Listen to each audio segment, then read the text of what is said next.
நான் முதல்ல பேயா மாறினேன்னா இந்த மாதிரி பேய் விரட்டுன்னு நினைக்கிறவங்கெல்லாம் முதல்ல அடிச்சு ஓட விடணும். அதை பண்ணோம்னா அப்புறம் இருக்கா இல்லையான்றது தெரிஞ்சிடும்ல சார். ஏன் பாண்டிச்சேரியில் காட்டி கொடுத்துச்சே 7 வயசு சிறுமியை ரோட்ல போட்டு காட்டி கொடுத்து 6 பேரும் அரெஸ்ட் ஆனா. அதோட ஆத்மா தான் காட்டி கொடுத்தது. அதை எப்படி அதை உள்ளே வச்சான் கொண்டாந்து ரோட்ல போட்டுட்டு போயிட்டான்ல. 6 பேரும் மாட்டிக்கிட்டான் ரோட்ல கொண்டாந்து போட்டதுனால. 6 நாள்ல பிடிச்சி அரெஸ்ட் பண்ணாங்க. அதுக்கு காரணமா இருந்தது அதோட ஆத்மா தான். ஏன் அவன் மறைக்கிறனா மறைக்க கூடாதா, புதைக்கிறனா புதைச்சிருக்க கூடாதா? ஏன் ரோட்ல கொண்டாந்து போட்டான்? வைரல் ஆனிச்சு, உலகமே தம்பிச்சு போச்சு அந்த நியூஸை பார்த்து. பாண்டிச்சேரியில 7 வயசு சிறுமிக்கு நடந்துச்சு, இப்ப நடந்துச்சு. நம்ம நினைக்கணும், இந்த சமூகத்துல மாற்றத்தை நம்ம கொண்டு வரணும். பாலியல் ரீதியான பிரச்சனைகள் வருது, திருட்டு நடக்குது, கொள்ளை நடக்குது, எல்லாமே சொன்னாங்க. இதெல்லாம் மனுஷனா வாழ்ந்தா இந்த சமுதாயத்துல ஒண்ணுமே நடக்காது. மாற்றம் நம்ம கிட்ட தான் வரணும். இன்னொருத்தவங்க வருவாங்க, ஆத்மா காப்பாத்தும், சாமி காப்பாத்தும் நீங்க நினைக்க கூடாது. இதுதான் சமுதாயம். முடிஞ்சு நீ அப்படியே எந்திரிச்சு இங்கிட்டு வந்துருங்க. இந்த பக்கம் வந்து உட்காருமா. இங்கிட்டு வந்துருங்க. நாங்க வந்து பார்க்கல. நீங்க நிறைய கதை ரொம்ப அழகா சொன்னீங்க. கேட்கறதுக்கு ரொம்ப த்ரில்லிங்கா நல்லா தான் இருந்துச்சு. நாங்களாம் என்ஜாய் பண்ணி கேட்டோம். நான் என்ன ஒரு பாயிண்ட் கேட்குறேன்னா உங்ககிட்ட, சைல்டு அபியூஸ், சைல்டு ரேப் அந்த மாதிரியான விஷயங்கள் எல்லாம் இப்போ நிறையா நடக்குதா இல்லையா? ஸோ நீங்கள் சொல்கிற அந்த நிறைவேறாத ஆசை, அதில் பாதிக்கப்பட்டவங்களுக்கு ஒரு ஆசை இருக்கும், இவனை எப்படியாச்சும் காட்டி கொடுக்கணும், இல்லை இவனை பதிலுக்கு கொல்லணும் அப்படிங்கிற வெறித்தனம்லாம் அந்த பாதிக்கப்படும் போது ஒரு பெண்ணுக்கு எப்படி இருக்கும்? ஸோ நீங்கள் சொல்கிறீங்க தெரியுமா, அந்த மாதிரிலாம் வருது, இதெல்லாம் பண்ணுது. ஏன் அவங்க பாதிக்கப்பட்டவங்க அந்த மாதிரி ஒரு உடல்ல புகுந்து அவங்கள போய் பழி வாங்கக்கூடாது? சூப்பரா சொன்னீங்க. இப்ப நீங்க அது ஏன் காட்டி கொடுக்க வேண்டியதானே? ஏன் பாண்டிச்சேரியில் காட்டி கொடுத்துச்சே 7 வயசு சிறுமியை ரோட்ல போட்டு காட்டி கொடுத்து 6 பேரும் அரெஸ்ட் ஆனா. அதோட ஆத்மா தான் காட்டி கொடுத்தது. அதை எப்படி அதை உள்ளே வச்சான் கொண்டாந்து ரோட்ல போட்டுட்டு போயிட்டான்ல. 6 பேரும் மாட்டிக்கிட்டான் ரோட்ல கொண்டாந்து போட்டதுனால. 6 நாள்ல பிடிச்சி அரெஸ்ட் பண்ணாங்க. அதுக்கு காரணமா இருந்தது அதோட ஆத்மா தான். ஏன் அவன் மறைக்கிறனா மறைக்க கூடாதா, புதைக்கிறனா புதைச்சிருக்க கூடாதா? ஏன் ரோட்ல கொண்டாந்து போட்டான்? வைரல் ஆனிச்சு, உலகமே தம்பிச்சு போச்சு அந்த நியூஸை பார்த்து. பாண்டிச்சேரியில 7 வயசு சிறுமிக்கு நடந்துச்சு, இப்ப நடந்துச்சு. இந்த சோஷியல் காஸ்க்காக ஏன் பேய் பழிவாங்க வரமாட்டேங்குது? சமூக மாற்றத்துக்காக ஏன் பொருள் கொடுக்க மாட்டேங்குது? இல்லை தனிப்பட்ட தன்னுடைய விருப்பங்களுக்காக மட்டுமே தான் அந்த பேய் பேசுதே தவிர, நிறைய சமூக ஆர்வலர்களும் இறந்துருக்காங்க, நிறைய இந்த சமூக போராளிகளாக இருந்திருக்கிறாங்க. இந்த உலகம் மாறணும்னு போராடின ஃபிடல் காஸ்ட்ரோவாக இருக்கட்டும், காந்தியாக இருக்கட்டும், நேதாஜியாக இருக்கட்டும், இப்படி எவ்வளோ பெரிய தலைவர்களாக இறந்துட்டு போயிருக்காங்க. பெரிய கனவோட நிறைவேறாத ஆசைகளோட தான் அந்த தலைவர்கள்லாம் மரணிச்சிருக்கிறாங்க இல்லையா? அவங்கெல்லாம் ஏன் சமூக மாற்றத்திற்காக குரல் கொடுக்க மாட்டேங்கிறாங்க? களப்பொருளாளி நீங்க சொன்னீங்க இல்லையா, சுபாஷ் சந்திர போஸ் மாதிரி வரல, அவங்க மாதிரி வரல, இவங்க மாதிரி வரலன்னு. அவங்க ரூபத்தில் வாழ்ந்து மறைஞ்சவர் தான் கேப்டன் பிரபாகரன். இலங்கை தமிழருக்காக போராடினார். அவரை சுபாஷ் சந்திர போஸாவும் பார்த்தாங்க, இன்னும் வேற தியாகியாவும் பார்த்தாங்க, மாவீரனா பார்த்தாங்க, பல்வேறு ரூபங்களில் பார்த்தாங்க. அதாவது என் பிள்ளைங்களுக்கு நான் அப்பா, எங்கள் அம்மா அப்பாவுக்கு நான் மகன், என் மனைவிக்கு நான் புருஷன், சரிங்களா? என்னாலேயே பல்வேறு ரூபங்கள் எடுக்க முடியுது, பல்வேறு காட்சிகள் கொடுக்க முடியுது. அந்த மாதிரி தான் ஆத்மாவும். மொத்த உலகத்துல இருக்க ஈழத்தமிழர்களும் சரி, தமிழ் சொந்தங்களும் சரி, பிரபாகரன் மீண்டும் பிறப்பாராங்கிற எதிர்பார்ப்போட தான் இருக்காங்க. அப்படி இருக்காரான்னு சொல்லுங்க. சரி, பிறக்க வாய்ப்பு இருக்கு, அததான் சொல்லுங்க. அப்படி இருந்தாருன்னா எல்லாருக்குமே ஒரு பெரிய சந்தோஷமா இருக்கும். பிறப்பாருங்க, கண்டிப்பா அவர் பிறப்பாரு. ஏன் பழி வாங்க வரல அப்படின்னு தான் கேட்குறாங்க. ஓகேங்களா? இப்போ திருட சும்மா இருப்பானா? திருடிட்டு அந்த திருட்டிலேருந்து தப்பிக்கிறதுக்கு என்ன சாதகமான வழிகள் தேடணுமோ அதை தேடிட்டு தான் இருக்கான். எங்களை மாதிரி நல்லது செய்கிறவங்க இருக்கிற வரைக்கும் கெட்டது செய்கிறவங்களும் இருக்காங்க. அவங்க கிட்ட போய் சேஃப்டி பண்ணுறது பண்ணிக்கிட்டு தான் இருக்காங்க. இல்லை, அந்த ஆன்மாக்களை தான் எல்லாருமே எதிர்பார்த்துட்டு இருக்காங்க. என்ன காரணம்னா, போலீஸ் ஸ்டேஷனே இல்லாமல் போயிடும். அதுதான் நாங்களும் எதிர்பார்க்குறோம் சார். இப்போ நம்மள மாதிரி இப்போ நாங்கள் ஆன்மாக்கு விடுதலை தான் கொடுத்துட்ருக்கோம், சரிங்களா? கண்ட்ரோல் பண்ணிட்டுல இதை அடக்கி வச்சு ஆள்றவங்க நிறைய பேர் இருக்காங்க. அவங்க அதை செஞ்சுக்கிட்டு தான் இருக்காங்க. அந்த மாதிரி ஆளுங்களை தான் நாடி போறாங்க, அடக்கி வச்சு ஆண்டுட்டு இருக்காங்கன்றீங்க. கண்டிப்பா அந்த மாதிரி கண்ட்ரோல் பண்றதுனால தான் இந்த மாதிரி விஷயங்கள் வெளியே வராம இருக்குங்கிறது உண்மை. நம்மளிடையே ஒரு சிறப்பு விருந்தினர் இப்போ உள்ள வந்திருக்காங்க நம்மளோட இணைஞ்சு பேசுறதுக்கு. சைக்காலஜிஸ்ட் சஃபி அவர்கள். தமிழ்ல ரொம்ப முக்கியமான மொழிபெயர்ப்பாளர். 1001 அரேபிய இரவு கதைகளை மொழிபெயர்த்தவர். முல்லா கதைகளையும் மொழிபெயர்த்தவர். கோபி கிருஷ்ணன் அவர்களுடைய நெருங்கிய நண்பர். நம்மளிடையே உளவியல் ரீதியாக நிறைய கேள்விகள் இருக்குது. அதை சார்ந்து நம்ம இவர்கிட்டையும் நிறைய கேட்டு தெரிஞ்சுக்கலாம். நீங்கள் எல்லாருமே பேயா மாறுற ஒரு வாய்ப்பு கிடைச்சா என்னென்ன மாற்றத்தை பண்ணணும், இல்லை யாரெல்லாம் டார்ச்சர் பண்ணணும்னு நினைக்கிறீங்க? நான் முதல்ல பேயா மாறினேன்னா இந்த மாதிரி பேய் விரட்டுன்னு நினைக்கிறவங்கெல்லாம் முதல்ல அடிச்சு ஓட விடணும். அதை பண்ணோம்னா அப்புறம் இருக்கா இல்லையான்றது தெரிஞ்சிடும்ல சார்.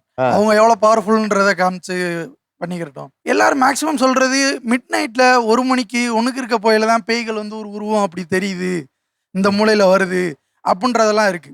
சூசைட் பண்ணிக்கிற அளவுக்கு எனக்கு தாட் வந்துருச்சு. ஆனால் ஆக்சுவலாக நான் அப்படியான பர்சன் இல்லை. நான் வந்து ஒரு ஹாப்பியான பர்சன். ஆனால் ரொம்ப அரகண்டாக நடக்க வேண்டிய சூழ்நிலை ஏற்பட்டுச்சுன்னா அது ஒரு ஸ்பிளிட் பர்சனாலிட்டியாக கூட இருக்கலாம். அது அவங்கள அறியாமல் அவங்களோட மனத்தத்துவ நிலையில் அவங்க வேற ஏதோ ஒரு நிலையை அடைஞ்சதுனால அந்த விஷயமா கூட இருக்கலாம். நான் ஒரு இடத்துல பார்த்தேன், அதனால நான் நம்புறேன் அப்படின்றது பொதுத்தளத்தில் அது ஏற்புடையதாக இருக்காதுன்ற மாதிரி என்னுடைய கருத்தாக இருக்கு. இன்னொன்று, அறிவியல் எதை சொல்லுதுன்னா எல்லாரும் ஒத்துக்கக்கூடிய கருத்தாக அது இருக்கணும். நம்பிக்கை இல்லாதவனுக்கு பேய் வர வைக்க முடியாதுமா. நீ நம்பாத வரைக்கும் பேய் இல்ல. நீ நம்பினியனா பேய் இருக்கு. இல்ல ஆன்மா உன்கிட்ட இருக்கு. இல்ல ஆன்மா உடம்புல இருக்குன்னா இருக்கு. இல்ல உடல் விட்டு போயிடுச்சுன்னா நீ டெட் பாடி தான். இல்ல அவர் ரொம்ப சொல்றது என்னன்னா, இங்க பேய் இருக்கா இல்லையான்னு ஒரு விவாதம் பண்ணும்போது நீங்க பேய் இருக்குங்கிறத ஒரு இடத்துல நிரூபிச்சிட்டீங்கன்னா நான் ஏன் உங்ககிட்ட வந்து கேள்வி கேட்க போறேங்கிறாரு. இல்லை சார், ஒன்றும் இல்லை. அவர் சங்கிலியில் அத்தனை பேர் அடக்கி வச்சிருக்கேன்னாரு. அதை கொஞ்சம் அவுத்து விட்டுட்டு விட சொல்லுங்களேன். இங்கே அவர் சங்கிலியில் இருக்கிறத அவுத்து மட்டும் விட சொல்லுங்க. நான் நம்பிடுறேன். நான் உடனே நம்பிடுறேன். இதை நம்புறதுக்கு நான் எதுக்கு எங்கேயோ ஒரு சுடுகாட்டுக்கு வரணும்? சங்கிலி பாபாவா டம்மி பாபாவா? நீங்க இதெல்லாம் வச்சு நீங்க யாரை ஏமாத்துறீங்கன்றத எனக்கு புரியல. இதெல்லாம் வச்சு நீங்க யாரை ஏமாத்துறீங்க? சார், இப்போ என்னோட கருத்து என்னன்னா, கடவுள் இருக்காரா இல்லையா அப்படிங்கிற விவாதத்தை நம்ம எடுத்தோம்னா எப்படி அது நீண்டுட்டு போயிட்டே இருக்குமோ, அதே மாதிரி தான் பேய் இருக்கா இல்லையான்னு எடுத்தாலும் அது முடிவில்லாம போய்கிட்டே இருக்கும். நம்புறவங்களுக்கு நீங்க சொன்ன மாதிரி அது இருக்கு, நம்பாதவங்களுக்கு அது இல்லை. இதுல என்ன ஒரே ஒரு சிம்பிளான விஷயம் இருக்குன்னா, அந்த காலத்துல வந்து யாரும் படிக்கல, படிப்பறிவு இல்லை. அப்ப பேய் இருக்குன்னு நம்புனாங்க. அவங்களுக்கு அப்போ என்ன தீர்வுனா, இந்த மாதிரி வந்து பேய் ஓட்டுறவங்க, சாமியார் இந்த மாதிரி போனா அதுக்கு தீர்வு கிடைக்கணுங்கிறதுக்காக அங்க போனாங்க. இப்போ படிப்பறிவு வளர்ந்துருச்சு, நம்ம பகுத்தறிவு வளர்ந்துருச்சு, யோசிக்க ஆரம்பிச்சிட்டோம். இப்போ சைக்காலஜிஸ்ட் இருக்காங்க. இப்போ இதுக்கு தீர்வு இவங்க கிட்ட போனா அது சரியாகும் நம்புறோம். அதனால நம்ம போறோம். காலப்போக்குல நம்மளோட நம்பிக்கைகள் மாறுது. அதுதான் எங்க ஒரு விஷயம். இந்த விவாத நிகழ்ச்சியை எதற்காக அப்படின்னா, பேய் நம்பிக்கைகளை வளர்த்தவோ அதே நேரத்தில் மூட நம்பிக்கைகளை சார்ந்து நீங்க வழி நடத்தவோ இல்லை. பகுத்தறிந்து மனிதன் வாழணுங்கிறத மறுபடியும் அழித்து சொல்ற ஒரு நிகழ்ச்சியாக தான் இருக்கு. ஒரே ஒரு விஷயம் சார். இப்போ வந்து கேட்டிங்க, சேக்வாரா, ஃபிடல் காஸ்ட்ரோ, அப்புறம் பிரபாகரன் இவங்கெல்லாம் வந்து ஆத்மாவா பிறப்பாங்களா பிறக்க மாட்டாங்களான்னு. ஏன் அவங்க வந்து திரும்ப ஆத்மாவா பிறக்கணும்? அவங்களோட மனித வாழ்க்கை முடிஞ்சிருச்சு. பிறப்புன்னு ஒன்று இருந்தால் இறப்புன்னு ஒன்று இருக்கும். நமக்கும் அதே மாதிரி தான் இருக்கணும். ஏன் சார், நீங்கள் கூட பிரபாகரனா நாளைக்கு மாறலாம், நான் கூட மாறலாம், இங்கே இருக்கிற யார் வேணால் மாறலாம். நம்ம நினைக்கணும், இந்த சமூகத்தில் மாற்றத்தை நம்ம கொண்டு வரணும். பாலியல் ரீதியான பிரச்சனைகள் வருது, திருட்டு நடக்குது, கொள்ளை நடக்குது, எல்லாமே சொன்னாங்க. இதெல்லாம் மனுஷனா வாழ்ந்தா இந்த சமுதாயத்துல ஒண்ணுமே நடக்காது.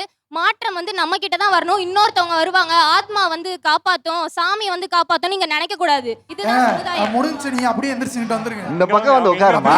எங்கிட்ட வந்துருங்க. நாங்க வந்து பேய பார்க்கல. இல்ல நீ முதல்ல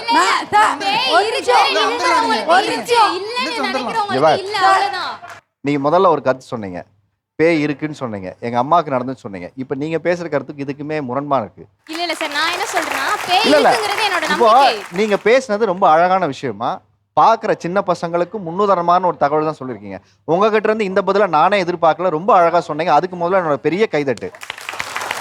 அதனால நீங்க தயவுசெய்து இந்த பக்கம் தான் உட்காருங்கன்னு சொல்லுங்க. இவ்வளவு புரிஞ்சுக்கிட்டு நீங்க ஏமா அந்த பக்கம் இருக்கீங்கன்னா சார், இவ்வளவு புரிஞ்சும் அந்த ஒரு உணர்வு எனக்கு வந்ததுனால தான் நான் இந்த பக்கம் உட்கார்ந்துருக்கிறேன். எல்லா மக்களுக்கும் அடுத்த ஜென்ரேஷனுக்கும் நான் சொல்ல போற கருத்து என்னன்னா, நீங்க இந்த மாதிரி ஏன் நாடி போறீங்க? முதல்ல நாடி போகாதீங்க. உங்களுக்கு எஜுகேஷன் இருக்கு. மென்டலி டிப்ரெஷன் ஆயிட்டோம், இல்லை நம்ம ஏதோ காதல்ல மாட்டிக்கிட்டோம், இல்லை வந்து நம்ம வீட்டில் ஏதோ ஒரு பிரச்சனை பண்றாங்க. ஆனால் முதல்ல இந்த மாதிரி விஷயத்தை தான் நாடி போறாங்க. போக வேண்டாம் தான் நான் சொல்றேன். போகாதீங்க. பேய் இருக்கு இல்ல அதை ஒதுக்கி வச்சிடலாம். நீங்க என்ன சொன்னீங்க? நம்பிக்கை. அவங்கவுங்க நம்பிக்கைன்னு. இன்னைக்கு ஒரு மனுஷன் பேயா கூட ஆகி பேய் பிடிச்சவேங்கிற பேர் வேணே எடுக்க தயாரா இருக்கான். ஆனா ஒரு சைக்காசிட்ட போய் இன்னைக்கு நான் சரியா இருக்கனா இல்லையா, ஒருவேளை நான் செக்கப்புக்கு போனாக்க நான் பைத்தியம் அப்படின்னு பேர் வாங்கிடுவேன்னு அங்க போறதுக்கு யாரும் தயாரா இல்ல.